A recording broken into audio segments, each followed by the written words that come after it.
Доцни исплатата и се зголемува бројот на неисплатени плати во повеќе сектори во државата. Според Сања Лукаревска, директорката на управата за јавни приходи, тенденцијата е неповолна.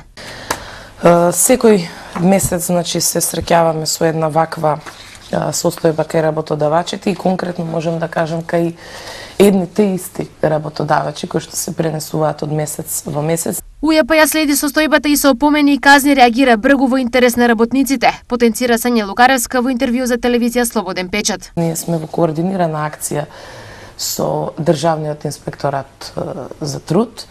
Секој пат им доставуваме податоци, односно листензи на сите оние работодавачи кои што не го исполниле својата законска обврска за да исплатат плата. Сепак проблемот со платите е како работодавачите успеваат да исплатат плата под минималната законска плата. Сето тоа го имаме алармирано како институција, дека треба да има зацврстување и контролен механизам на тој систем, каде што поминуваат платите, меѓутоа сето тоа е врзано и со соодветна законска регулатива.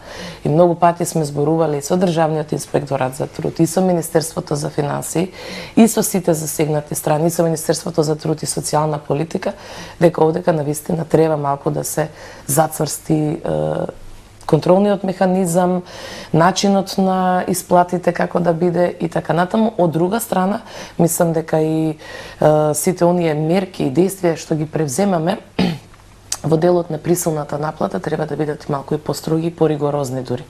Во контекст на проверките за работењето на компаниите, Лукаревска открива дека со асистенција на финансовата полиција предстои анализа на работењето на некои големи фирми, при тоа не откривајќи за кои фирми станува збор.